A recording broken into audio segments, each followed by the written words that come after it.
This episode of Making a Chef is brought to you by Broadcast Media Group is a full-service production company with a team of storytellers who create commercials, promos, web-based videos, and more.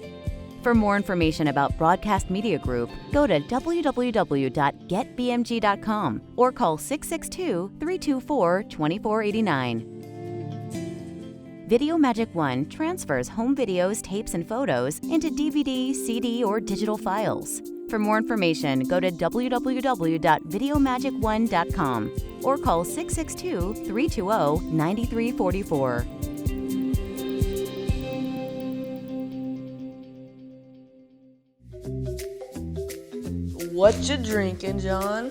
Don't talk to me before I have my coffee. Coffee? This is apple juice. Put that, don't touch it. This is what I'm gonna have to do. I'm not gonna let you drink this. It's for your own good. So, all right, I'm gonna go to a couple different coffee people. All right, they're gonna show me how to roast coffee. So stay away. Let me go do that. I'll be back. You know what? I'll go with you.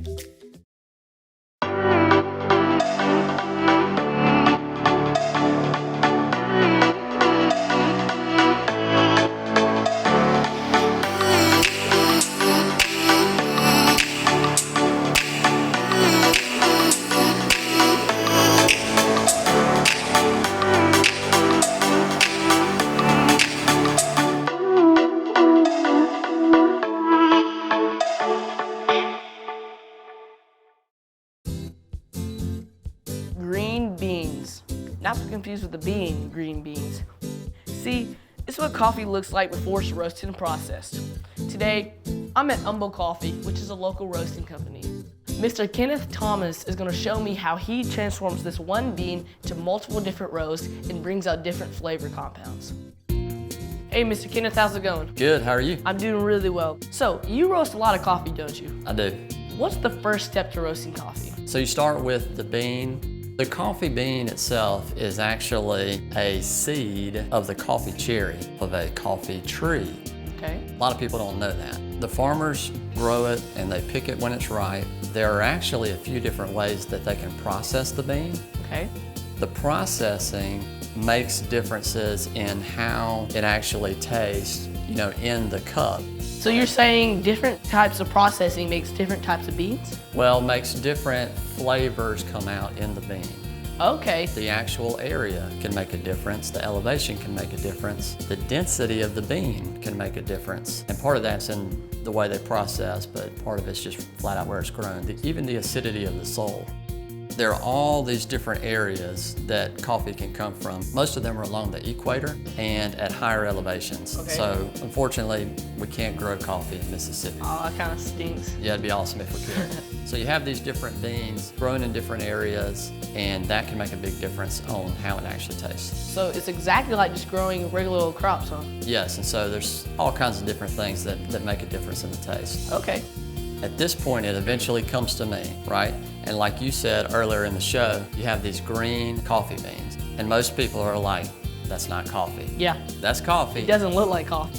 No, that's where I come in. The roasting process can make a dramatic difference in the flavors that you can extract out of the coffee. And not just when you're looking at like light roast versus a dark roast, but even just there are these little sections within the roasting process that, depending on how you manipulate them, can bring out different characters as far as flavors in the final product. So can a few seconds in a roasting process make a drastic...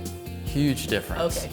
There are, I know for sure, over 200 different chemical reactions that are happening. 200? At least, when you're Wow. roasting coffee beans. So even just as one reaction peaks and you can really get a good flavor from that, then you have another that is kind of tailing off or starting. Yeah. And so it's pretty interesting. We'll go into when we actually roast the process, but yes, just a few seconds can make a huge difference in the actual flavors that you get out.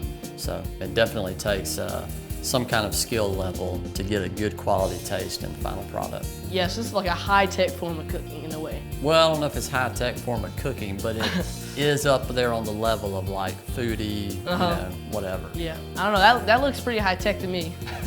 It's just big. Yeah. So I can tell this is a green bean. I've had a little experience with that, but there's two different beans right here. So we have a lighter roasted bean, it looks like, and then a darker roasted bean. So if I had to guess, less time in the roaster, more time in the roaster, no time in the roaster. You got it. So this is our lighter roast Noble 8 breakfast blend. You can obviously tell that it is a lighter color or shade, and yes, it did spend less time in the roaster. This darker bean is our French roast. Can you tell that this has a little bit of a sheen on it, or like I a can oily? see. As the bean continues to roast, you will actually extract out some oils. Okay. So the darker you get, the shinier the bean is, because it's pulling some of the oils out of the bean. I can't wait to see them turn these green beans into a darker roasted beans, kind of similar to these. It's not intimidating. We will hop on that big thing in the back. Okay. We will go through the roasting process so that we can come out with an awesome tasting coffee. I can't wait. All right, Mark, we're at the roaster and we are about to roast some coffee. Before we do, let me quickly just run you through the actual roasting process. Okay. So we take green beans, you put the green beans into the hopper, Okay. and then I am looking at the right temperature. This right here and this thermocup will give us the environmental temperature. And then once we start roasting the beans, this thermocouple gives us the actual bean temperature. So what temperature do you have the environmental air, and what temperature do you want your beans cooked to? I like to start with what we call a charge temp. That means the temperature that we're going to let it into the drum roaster of around 400 degrees Fahrenheit. 400? So all right. Pretty hot. Our beans then go from here into the drum roaster. This big thing right here that's, you know, spinning around? Right, so if you look right here, I don't know if you can see that mark. Oh yeah. It's basically a drum roaster and it's got baffles in it so that it kind of tosses the beans around. I feel the heat. Yeah, it's pretty hot. And once we eventually get to the temperature that we want for the end of the roast, then we will let them down into this cooling tray. Right here? That's correct. Okay. So the beans drop down in here, and one thing that we will do as we're roasting, and we're gonna roast some beans here in a second, Okay. is we pull this out every once in a while, and this is what's called a trier. Like they come out from there, you can look at them, you know, smell them, and Right, smell them. okay. And we can see the color. It helps give us an idea of what's going on inside this big machine. Once the beans come out, they're gonna hit this cooling tray, and we're gonna turn on a cooling tray fan, which will pull ambient air down and instantly drop the temp of those beans so they don't continue to cook. We then just put it into our commercial grade buckets, and then eventually it goes out to whether it's a drink for somebody or it goes into a recipe. So now we're ready to roast. I'm actually gonna let you put the beans in the hopper. Yep. All right, let's go. It's not too heavy. Okay. You can do it. Just a little short for this. Now we have the beans in the hopper. What we're gonna do is I'm gonna walk you through the actual roasting process. Okay. Go ahead and just open this, and it's gonna let the beans down into here, and you'll hear them. Oh, I hear them. And then just close it. Yep, and now we're roasting. Most roasts are gonna end up being somewhere between 9 and 13 minutes. So I can see the beans right here. Right. Can you eventually, you know, 5-6 minutes in, start seeing them to change color to a, you know, a lighter brown, then medium Yes. and darker? So that's where the trier comes in. Okay. There are some specific points that I'm looking for as a roaster. When the beans turn yellow, we would like to hit that time, as far as my preference, around say 5 minutes into the roast. Another thing that we're gonna look for and that you're gonna be able to hear is what's called first crack. It's gonna sound like popcorn popping in here. Okay. All right?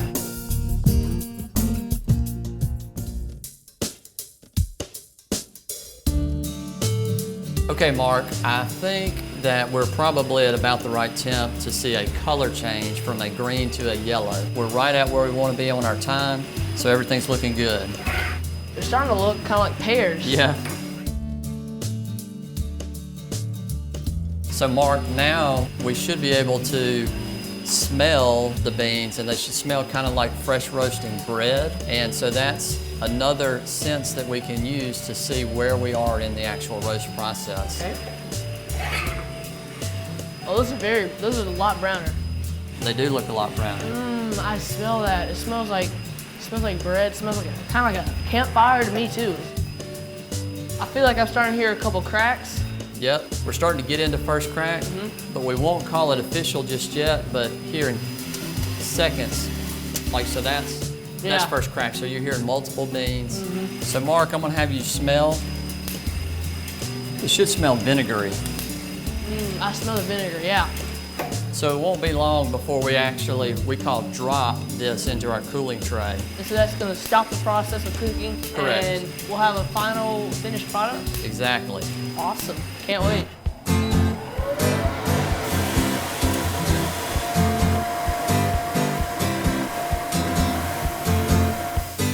All right, Mark, so we have cooled off our beans. They're here in our cooling tray. Really, all we have left to do is store them right now and then eventually get them out into the real world so people can taste the coffee. So we just put a bucket down here from the chute. Right, so if you'll flip this. This one? Yep. Yep, and that's it. And we just let them kind of empty into the bucket. That was awesome. I never knew how much, time and effort goes into roasting beans. Yeah, it's fascinating. It's like any other culinary art. It really is an art. So now what we're gonna do is we're gonna take this fresh roasted coffee and we're gonna cup it, which is a sensory way that we can measure quality. Sounds good. If you're a coffee enthusiast, you might buy whole beans and grind it yourself. We're taking this a step before. We're gonna roast our own beans. Today, I'm with Blair Edwards from the People's Cup, which is a local micro-roastery here in town. He's gonna show me how he roasts his own beans and grinds it to create the original cup of coffee. Thanks for being here today, Blair. I'm really excited to learn how to roast my own coffee. What's the steps to this? Can you walk me through how it works? So first you want to preheat your stove. Okay. Get it to about 500 degrees. So for the people at home, how hard would this be for them to replicate? Not very hard. Not very hard at all. The pan's preheated. You want to keep it on a medium high, if not high, depending on your stove, electric or gas. And you just pour the beans right on in. Try to keep them as close to the center as you can. You just make sure you keep them moving for about 3 to 4 minutes, really. You'll start to smell them in a second. So it's this simple to roast beans? It's that easy. For about 4 minutes, you said we should start smelling it. You should start smelling it. The beans should get about 2 shades darker, and Okay. then what you're waiting on is first crack. Second crack is when the beans start to sweat a little bit more. The sugar start to caramelize a little bit more. That's when you get into a darker roast. Okay. They start to have a lot of oil coming off of them. We're gonna take these maybe like midway through first crack. So you see how they're starting to get a little bit darker? Yeah, they're starting to turn more blonde instead of like a yellow. See, that's first crack. That's when you wanna wait for another one. Okay. Some people take it off at first crack. I think it's called a white roast. Keep them moving as much as you can around that and just try to get it as evenly as you can. So the color you take your beans to, like how roasted you want them, does that determine the caffeine? Yes. Okay. Contrary to popular belief, a stronger cup of coffee would be a dark roast. Okay. A lighter cup of coffee actually has the most caffeine. Okay. If you roast it out of it, the darker that it gets. You want to still keep them moving so they're not just like sitting in one spot because they continue to roast for another Yeah, minute or so. they'll continue to burn. So these are done. Let's just grind them and then we can get them made in the sezve, or the Turkish pot. Sounds good. All right, Mr. Blair, we've roasted the beans. They've cooled. We actually had a batch you roasted last night. And now you're gonna show us how to grind and make the cup of coffee. So what's the first step to doing that? 2 tablespoons in the grinder. We're using a hand grinder just to get the grind fine enough. These are some of the only ones I can do for the Turkish pot. All you do is, you want to pulse it a little bit. After a certain point, you want to shake it, move it around. So what point are you looking for before you start shaking it and moving it around? So pretty much, you want to get it all consistent first. Okay. How long should this take? This should take less than a minute, really. Less than a minute to get it as fine as you want? Wow. As fine as we want it for this one, which is the finest that you can possibly get it. You see how it started to clump up around the sides like that? It's starting to be like one mass. It is extremely fragrant. I can smell it even through the grinder. Nice. And there we go. That smells amazing. Yeah. This bean, last time I had it, it had a little hint of strawberry, a little grapefruit, I would say, instead of stone fruit, and a little bit of chocolate. So right here, we have like a comparison table. This would be more of your drip ground, like your normal coffee pot ground. So that's kind of like that's sea salt right there. This one would be more of a little bit finer, so it's more of your espresso ground or your mocha pot ground. Okay. Now this one, just for comparison, is more of like a powdered sugar than anything else. Oh yeah, that is extremely fine. So this is known as Turkish coffee. This is one of the oldest ways to make coffee, and it's one of my favorite ways, personally. Okay, so what is this thing called? Because I have no clue what it is. Some call it an ibrik. Some people call it a sezve. That's the Turkish word for it. Okay. But a lot of different cultures have a lot of different names for it, really. How do you use it to make Turkish coffee? So all you do is you fill the water up to about, we'll say 4/5 of the way. I like to add sugar in the bottom of it. As soon as the water gets a little going, I like for the sugar to caramelize at the bottom. So would you add it before if you want, caramelly type of flavors, and after if you want the sweetness? Yeah, and actually in this one, you can't really add sugar to it. You can only add cream because each cup does have the ground in the bottom of it. It has the mud, like they call it. So you can't really mix it up? You can't stir this one. So now the water's hot. You see how the sugar's a little bit darker in there? It's starting to caramelize. I can see it, So you add your coffee to the top. You see how it kind of starts to melt like chocolate a little bit, it looks like? So you wait till it forms pretty much like a little mud cake. This is all new to me, so I'm just excited to see the process. Nice. You were mentioning before that this is going to be the strongest cup of coffee I've ever had. Probably so. So what makes it the strongest cup of coffee you've ever had? The fact that the coffee grounds are still in your cup and they're a lot finer, so there's really kind of a little bit more in your cup. Okay, so it's a heavier extraction? And it's a higher ratio of coffee grounds to water. Okay, yeah. So is the shape specific? It has a long handle, looks kind of like a bell. The long handle is so you don't burn your hand when it's over the eye, and the shape helps the coffee collect at the top. Yeah, because it's a little thinner up here than down there. And then the shape also comes back into play during the process and when you're pouring. You'll see it in just a sec. Okay. So you puncture it and then you just mix it in? You just keep stirring it. So you waited till all the coffee on top formed a cake and was, saturated, mixed it in, and you're just gonna let it boil or something? I'm gonna let it come to a boil. It'll start to foam up a little bit more, the bubbles will start going, and that's when I'm gonna take it off personally, and that's when I'll actually do the wrist part. And the process usually only takes about 4 to 5 minutes usually. This is not quite as quick and convenient as, a modern cup of coffee, going to a coffee shop, but it's more traditional. It's more traditional, and honestly, I think it makes for a better cup. It's for those people that actually do like their coffee black. Yeah. If anything, a little bit of sugar in it. So you see how it's actually boiling now? Yeah. We were waiting on that point this whole time, really. And that's when I'm gonna...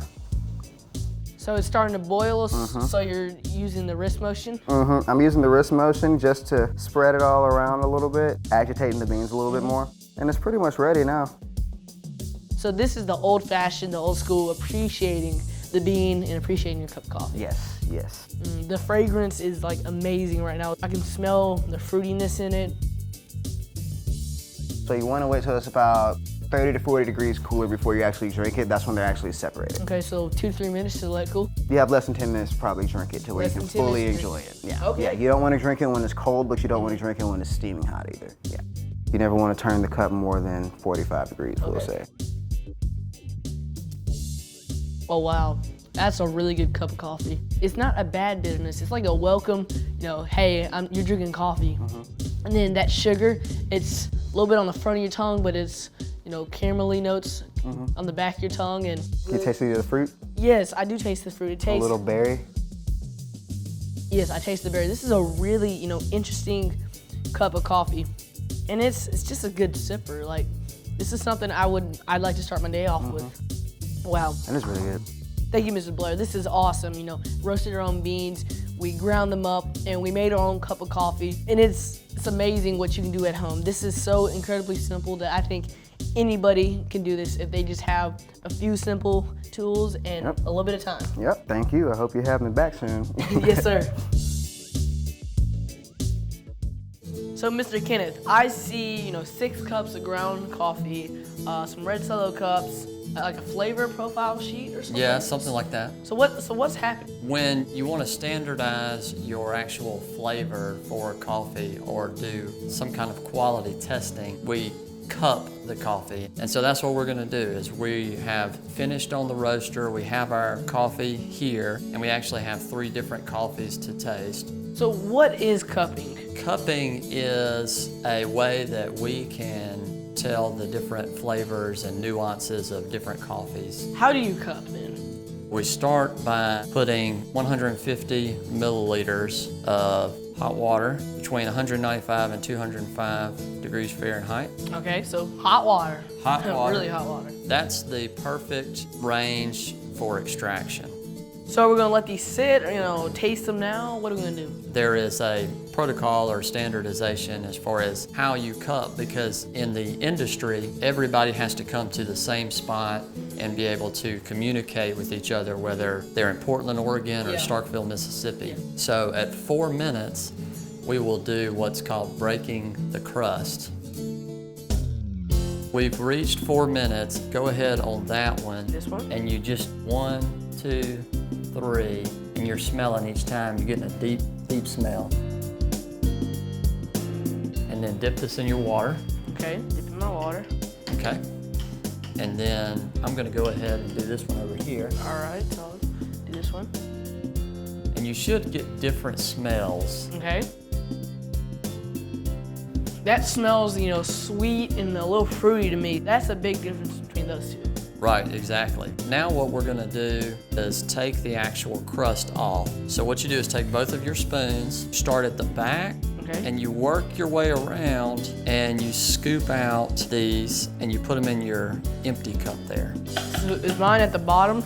The lighter the roast, the grounds will actually go to the bottom. If they're floating, then it's probably a darker roast. So I'm gonna let you work on one of those there in the middle. All right, I'll try this one then. That's our Roaster's Crow or house blend.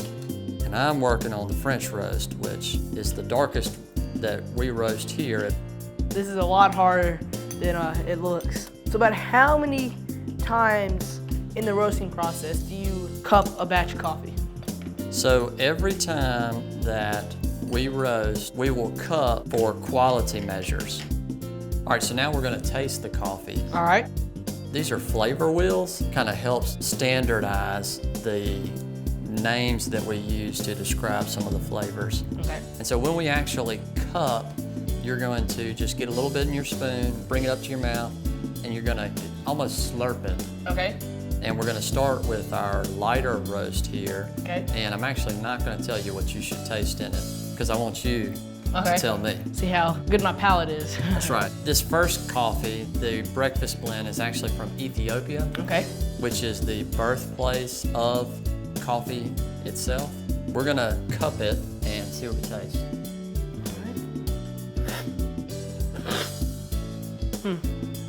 It's definitely sweet. If you had to pick some flavors or something, what would you say? It's kind of blueberry. It's a little fruity in the middle. I don't know what the sweetness is, but definitely like a blueberry is what I'd say. And then like a cocoa powder, like a lightly processed cocoa powder. Gotcha. So it's always good when you're cupping to go with your first gut instinct. Yeah. Okay? Because you can definitely second guess yourself. And if I said fill in the blank and then you taste it again, then you're probably gonna taste it in there, and that's just a bias. And so that's one thing we watch out for when we're cupping. Okay. Now, when you said blueberry, perfect. Beans from Ethiopia are classic for smelling and or tasting like blueberries. Yeah, I can definitely taste that. I also personally taste a little bit of honeysuckle and a little bit of huckleberries, which is, I would consider a little more tart than a blueberry. It is. Is there cocoa powder, notes in Yeah. there? Because I think so. totally taste that at the end. Yep, I agree.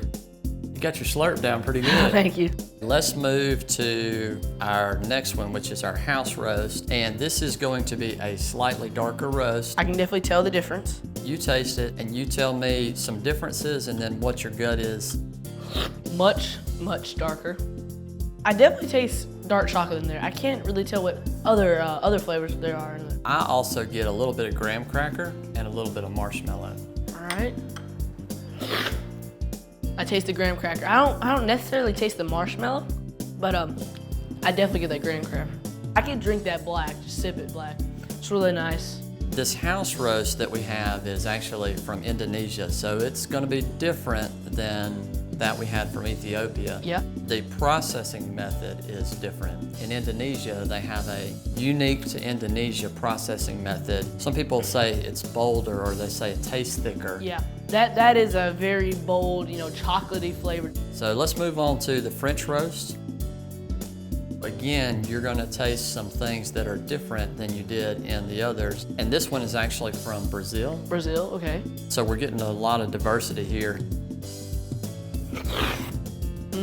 Yes, that is much, much darker. When you say it's darker, like what do you mean by that? That is like a really intense coffee flavor. It's a little bitter on the tongue, kind of like good dark chocolate. I would say maybe a little smoky. Yes, smoky. Yeah, I think dark chocolate and smoky. I even get a little bit of a molasses type. I definitely do taste the molasses on that back end. Thank you, Mr. Kenneth, for this awesome experience. I learned so much about coffee. I cannot wait to get back in the kitchen and cook with some of this coffee. I tell you what, we will make a special roast for you, Okay. and it's gonna pop. Awesome, I can't wait to cook with it.